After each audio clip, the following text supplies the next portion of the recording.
Bismillah, Assalamualaikum warahmatullahi wabarakatuh. Alhamdulillah, kali ini kita lanjutkan masih materi kimia unsur bagian yang ketujuh. Udah bagian terakhir ya. Apa yang akan kita bahas yaitu tentang unsur radioaktif ya.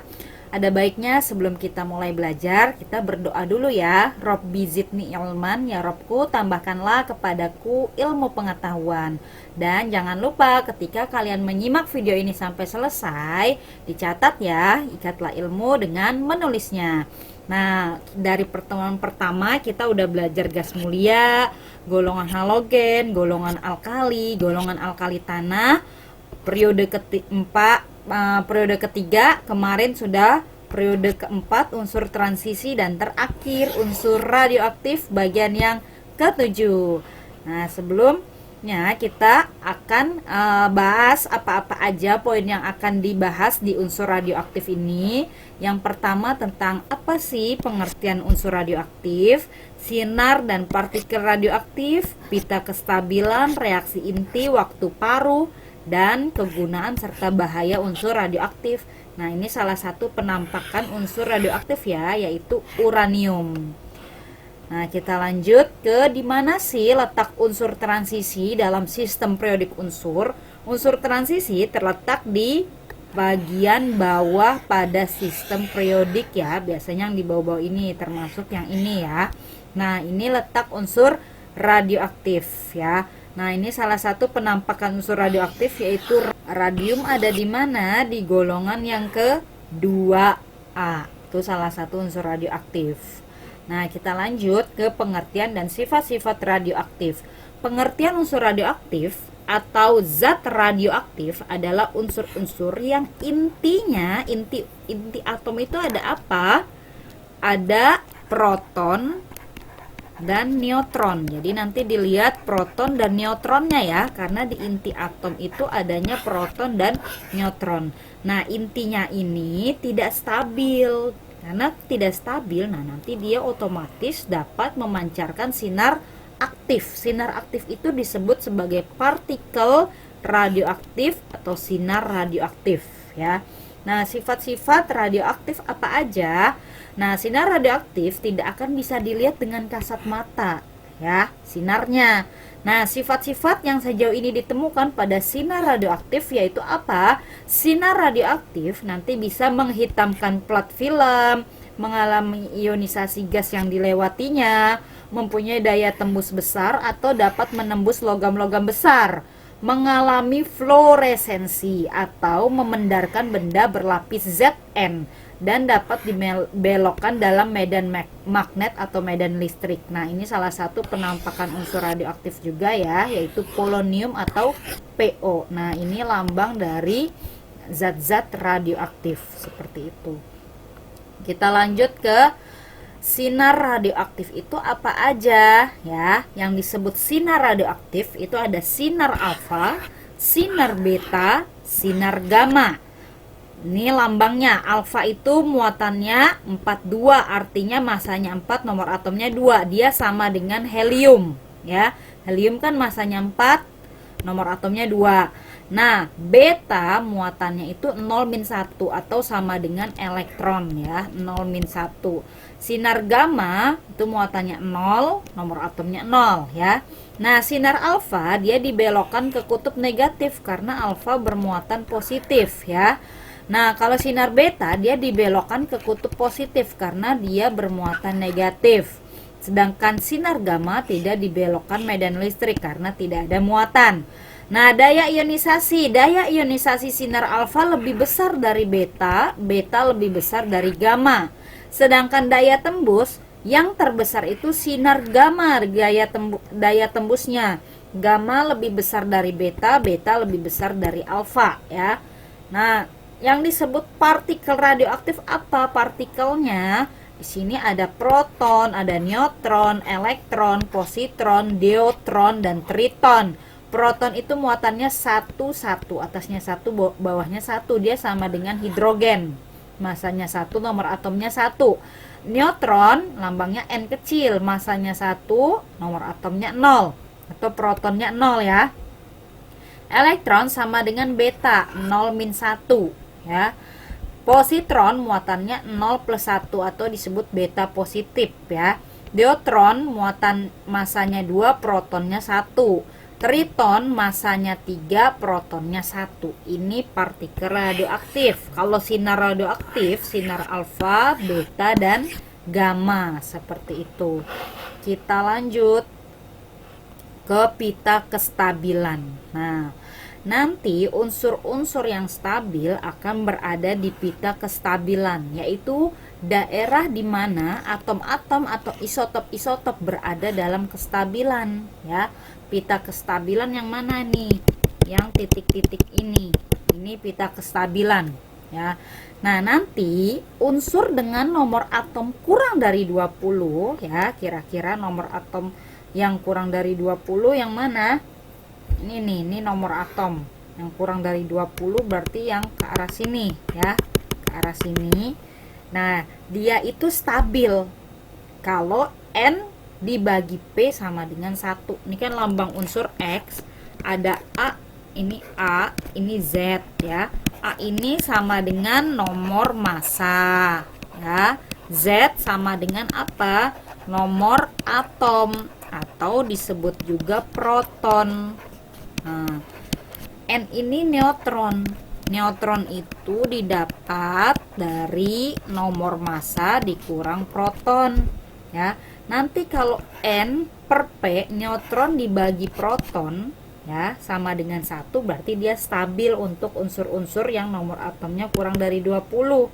Nah, tapi gimana kalau N dibagi P-nya tidak sama dengan 1?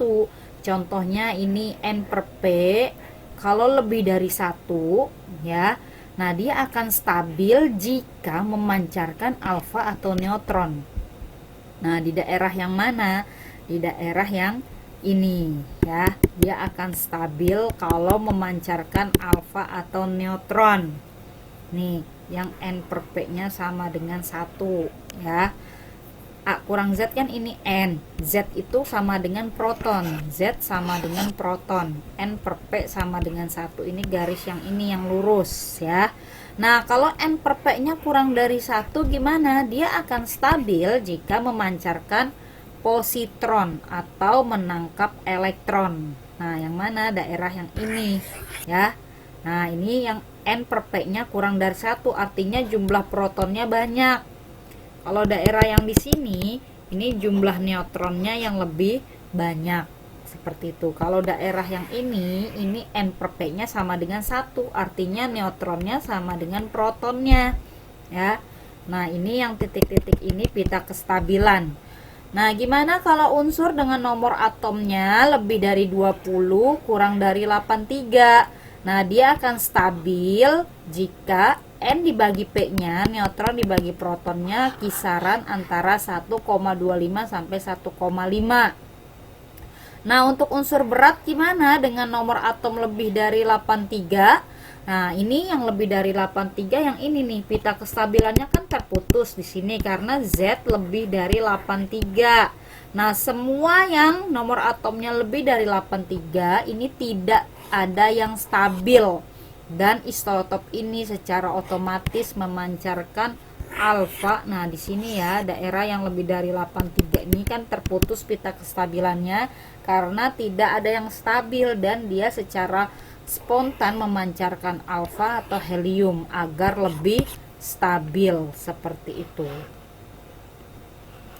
Nah, reaksi inti. Reaksi inti itu apa? Reaksi-reaksi yang melibatkan perubahan suatu nuklida. Nuklida ini inti atom menjadi nuklida baru, menjadi inti atom yang baru yang lebih stabil.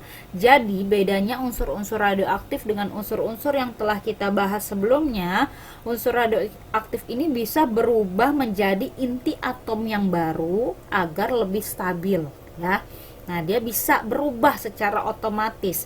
Nanti perubahannya itu atau reaksi-reaksi inti ini terdiri dari reaksi peluruhan, reaksi penembakan inti atau disebut transmutasi, reaksi fisi, reaksi fusi.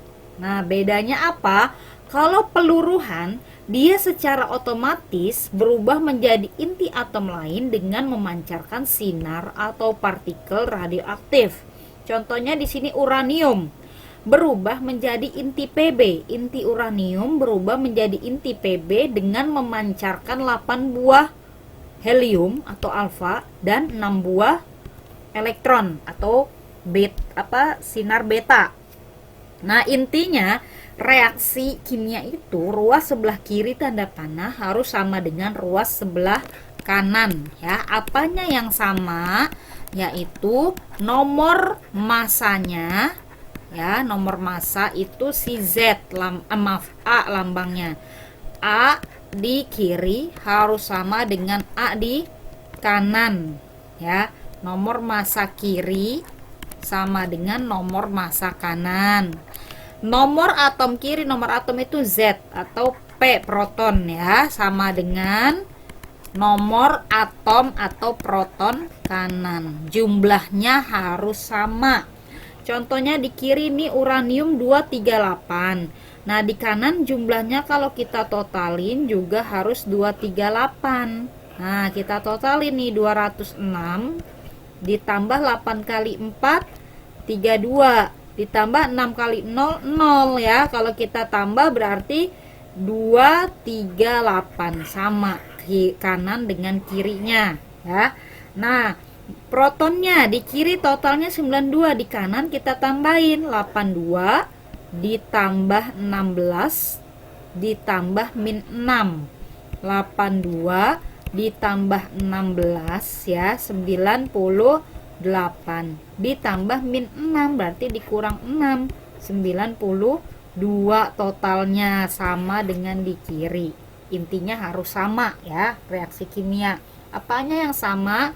Atasnya masanya sama dengan bawahnya juga harus sama, protonnya kiri dengan kanan totalnya harus sama. Nah, reaksi inti yang kedua adalah penembakan inti atau transmutasi. Jadi suatu inti ditembaki sinar atau partikel radioaktif sehingga dia berubah menjadi inti atom lain. Contohnya di sini nitrogen yang masanya 14 protonnya 7 ditembaki oleh alfa atau helium yang masanya 4 dan protonnya 2. Nah, nitrogen ini berubah menjadi inti atom lain. Jadi ini nuklida ini nitrogen dan oksigen, sedangkan helium sama proton ini disebut sinar atau partikel radioaktif. Kalau intinya atau nuklidanya itu si N dan si O. Si N berubah jadi si O. Nah, harus sama, massa kiri sama dengan kanan. Di kiri 14 ditambah 4 kan 18. Nah, kanannya 17 ditambah 1 18 sama ya. Nah, di kiri jumlah protonnya 7 ditambah 2 9, di kanan 8 tambah 1 9 sama ya. Nah, ada juga reaksi fisi yang ketiga. Fisi ini pembelahan inti. Nah, jadi intinya dari besar menjadi kecil plus kecil. Inti yang besar menjadi inti kecil tambah inti kecil ya. Di inti besar ini siapa? Si Pu.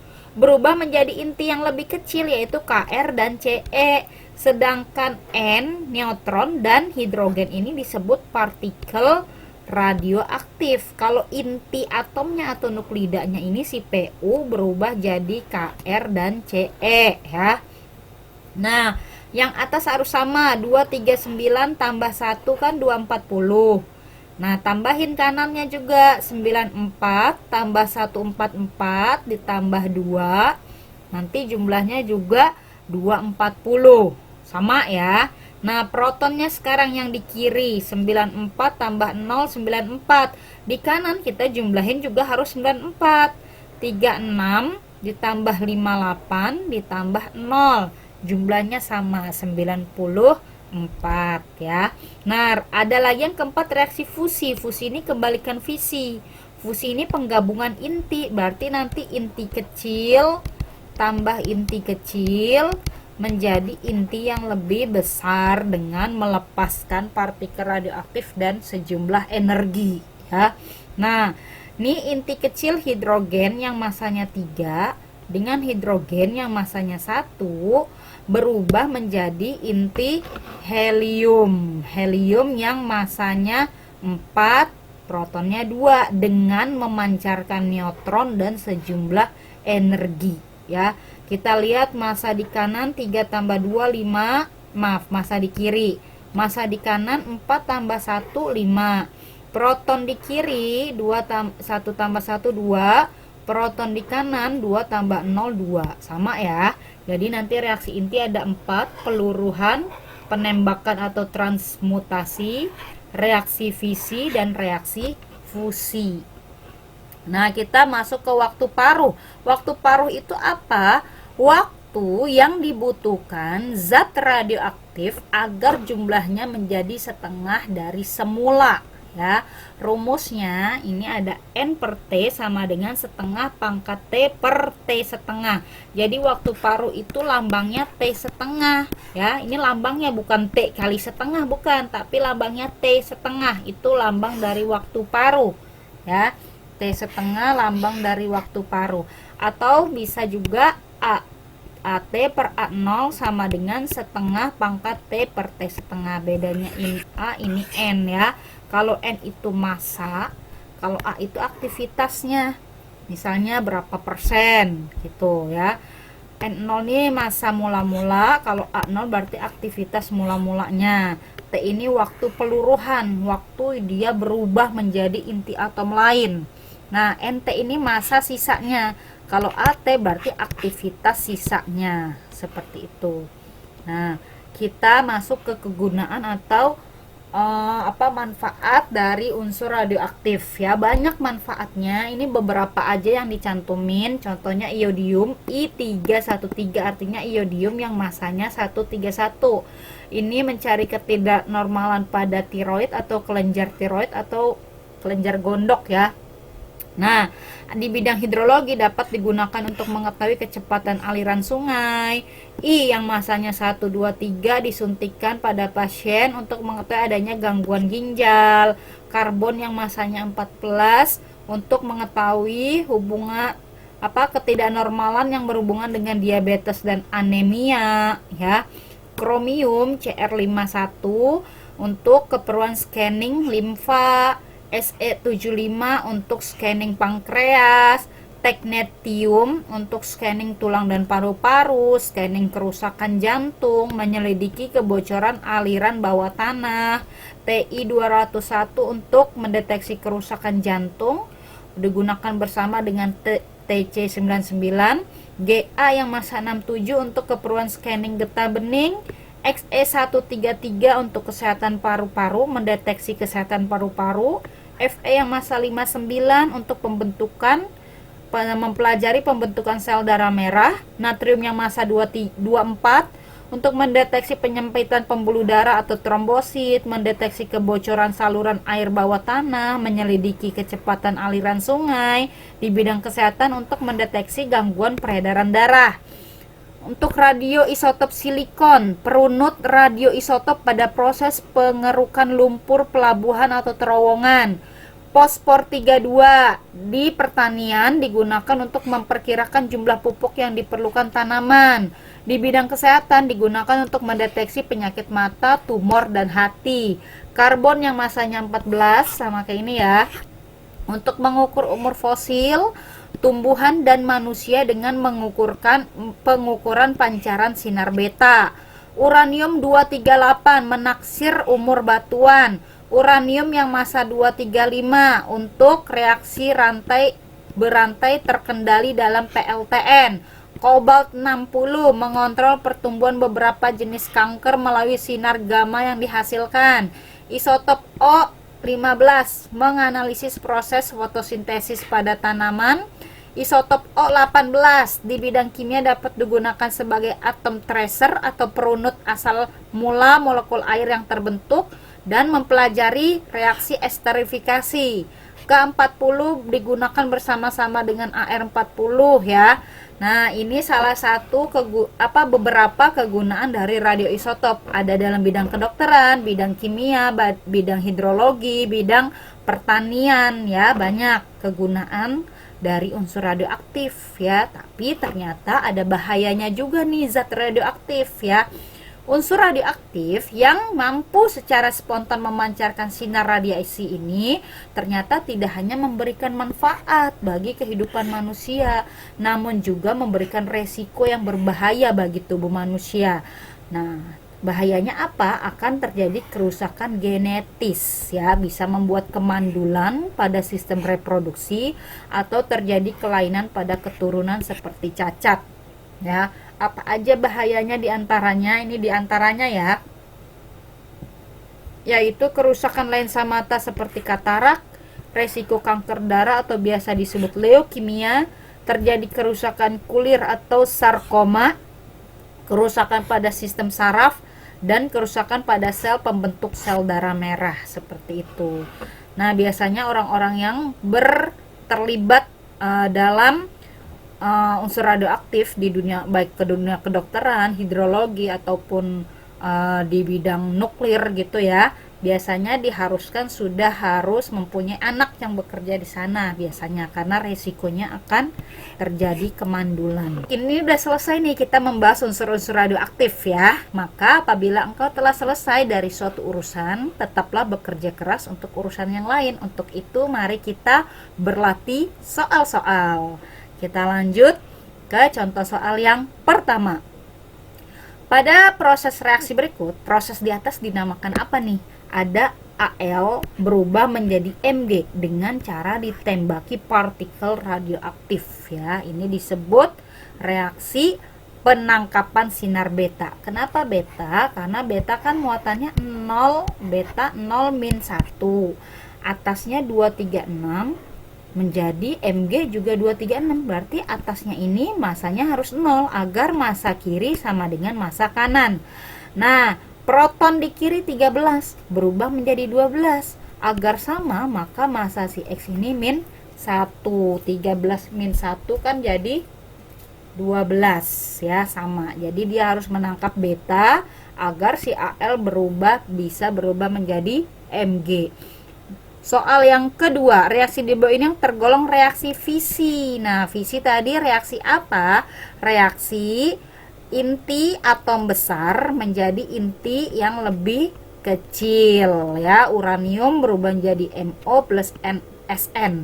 Ini nuklida 1 yang besar menjadi 2 nuklida yang lebih kecil ya. Ini namanya partikel radioaktif. Kalau nuklidanya U menjadi MO dan SR seperti itu. Kita lanjut ke contoh soal nomor 3. Jika waktu paruh isotop Na yang masanya 24 adalah 15 jam, sisa Na yang masanya 8 gram setelah disimpan selama 45 jam adalah yang ditanya massa sisanya. Rumusnya apa? Kalau massa pakai yang Nt per N0 sama dengan setengah pangkat T per T setengah ya. Nt ini massa sisa, N0 massa mula-mula, massa awalnya berapa? 8 gram. Sama dengan setengah pangkat T ini waktu peluruhannya 45 jam. T setengahnya yaitu adalah 15 jam ya, per 15. Berarti Nt per 8 sama dengan setengah pangkat 45 bagi 15 3. Berarti Nt per 8 sama dengan setengah pangkat 3 1/8 ya. Berarti Nt nya adalah 1 gram ya. Jawabannya yang B ya, 1 gram. Nah, contoh soal yang keempat. Reaksi Y plus Z merupakan reaksi orde 1 terhadap Y. Jika dalam waktu 1 jam 87,5% Y berubah menjadi Z, T setengah ini waktu paruh reaksi dalam satuan menit adalah, nah kita ubah dulu jadi menit nih, 1 jamnya ini 60 menit ya, karena yang ditanya satuannya menit. Yang ditanya T setengah, ini aktivitasnya, berarti AT per A0 sama dengan setengah pangkat T per T setengah. AT aktivitas akhir, aktivitas akhirnya ini meluruhnya 87,5%. Berarti sisanya berapa? Kalau persen kan berarti awalnya itu selalu 100 A0 nya ya. Kalau persen berarti awalnya mulanya 100. Nah, AT-nya berarti 100 dikurang 87,5 karena ini yang meluruhnya 87,5 berarti sisanya adalah 100 dikurang 87,5 12,5 ya, sama dengan setengah pangkat waktu meluruhnya nih 1 jam, kita ubah ke menit 60 menit per T setengah yang ditanya. Ini 1, ini 8, 1 per 8 sama dengan setengah pangkat 60 per T setengah. 1/8 kita jadikan setengah pangkat berapa? Setengah pangkat 3 ya, sama dengan setengah pangkat 60 per T setengah. Setengahnya coret, jadi 3 sama dengan 60 per T setengah.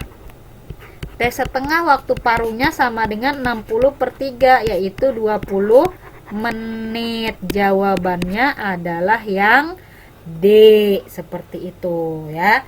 Kita lanjut ke contoh soal yang kelima. Beberapa sifat unsur berikut. Yang sifat unsur radioaktif apa?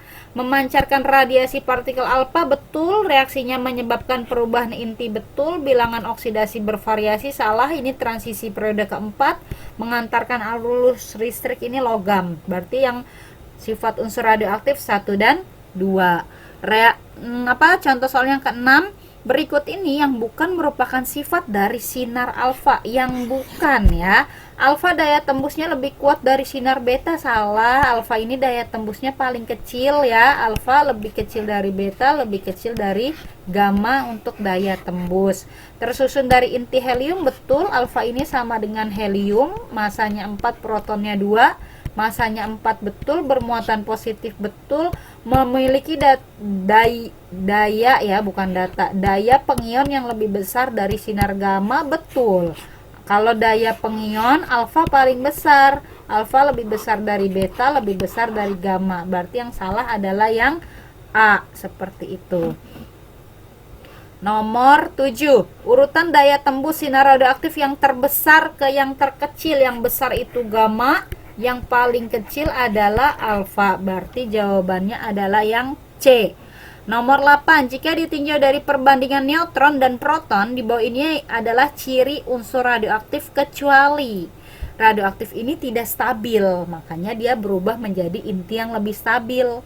Nah, yang ditanya yang kecuali, berarti cari yang stabil ya. Yang stabil itu N dibagi Z sama dengan 1. Kalau ini tidak stabil, ini tidak stabil, ini tidak stabil, ini tidak stabil. Yang stabil ini. Kalau stabil biasanya mah dia nggak berubah menjadi inti yang baru. Nah, kenapa dia berubah menjadi inti baru? Karena tidak stabil. Itu ciri unsur radioaktif. Berarti kecuali yang B. Kita lanjut ke nomor 9. Isotop C yang masanya 14 adalah isotop radioaktif pemancar partikel apa? Beta ya. Kenapa beta? Kita masukin aja N per P-nya. Neutron per protonnya berapa? Neutronnya itu 14 dikurang 6. 14 kurang 6 ini 8. Protonnya 6. 8 bagi 6 kan lebih dari 1 ya, 1, sekian. Di pita kestabilan, kalau nilai N per P-nya lebih dari 1, berarti dia cenderung memancarkan sinar beta ya. Berarti ini jumlah N-nya lebih besar dari proton. Dia memancarkan beta ya. Di pita kestabilan tadi udah kita bahas ya.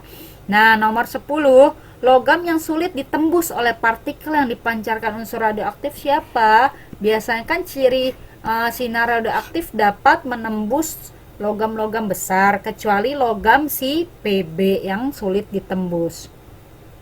Nomor 11, X adalah, kita harus cari X ini siapa? Kita samain massa kiri sama dengan massa kanan. Massa kiri 238, massa kanan baru 234. Supaya 238 berarti kurang 4, berarti massa X ini 4. Nah, protonnya di kiri 92, di kanan baru 90, supaya 92 tambah 2. Yang masanya 4, protonnya 2, yaitu si helium ya. Nomor 12. Dalam notasi proses reaksi berikut, partikel X adalah, nah kalau notasinya dalam bentuk ini artinya tanda koma ini sebagai pengganti tanda panah. Yang di kiri tanda koma ada di kiri tanda panah ya. Sikanya di kiri plus beta. Beta itu harus hafal 0-1 muatannya. Menjadi si AR di kanan plus X. X ini di kanan. Yang ditanya X ini apa? Samain aja, massa kiri 40 sama dengan massa kanan. Berarti X massa atasnya 0. Supaya sama 40. Nah, proton kiri 19-1 kan 18. Di kanan udah 18, berarti si X ini bawahnya 0. 0 atas 0 bawah itu muatan dari si gamma 00 ya. Kita lanjut soal 13. Jumlah neutron yang dipancarkan pada proses berikut adalah, kita harus cari jumlah neutronnya. Caranya sama, massa kiri harus sama dengan massa kanan. Ini ditambahin, kiri jadi berapa nih kalau ditambahin? 12, 1, 4, 5, 2 252 ya. Nah kanan juga harus 252. Udah ada 246. Supaya jadi 252 kurang berapa? Nah 6 kurang 6 ya. Nah ini udah ada 1, supaya 6 depannya kali 6. Itu ya, 6 kali 1 kan 6, ditambah 246 jadi 252, sama kayak kiri. Nah proton kiri 90 plus 7 berarti 97. Proton kanan juga harus 97, udah 97. Berarti bawahnya kan 0 kali 6 tetap 0 ya. Berarti dia harus memancarkan 6 buah neutron. Berarti jawabannya yang E. Nomor 14, di bawah ini adalah alasan mengapa radioisotop digunakan sebagai sumber radiasi. Kecuali, berarti yang salah. Yang salah dari kegunaan radioisotop atau radioaktif adalah tidak ada efek samping, salah, tapi ada efek sampingnya ya. Nomor 15. Di antara zat radioaktif di bawah ini yang digunakan untuk mendeteksi adanya kelainan pada kelenjar gondok atau kelenjar tiroid. Tadi kegunaan unsur apa? I yang masanya 131 ya. 16. Radioisotop atau radioaktif ya, yang digunakan untuk mempelajari mekanisme reaksi esterifikasi. Tadi menggunakan unsur apa? Ya, O yang masanya 18 ya. Alhamdulillahirobbilalamin, kita telah selesai membahas materi plus kupas tuntas soal-soal tentang unsur radioaktif. Sudah selesai bahasan kimia unsur. Semoga bermanfaat. Terima kasih telah menyimak video ini sampai selesai. Jangan lupa dicatat ya. Simak juga materi kimia lainnya di YouTube channel Ratnasari Kimia. Jika ada kritik, saran, dan masukan bisa dikirimkan ke email ratna997@guru.sma.belajar.id. Terima kasih. Assalamualaikum warahmatullahi wabarakatuh.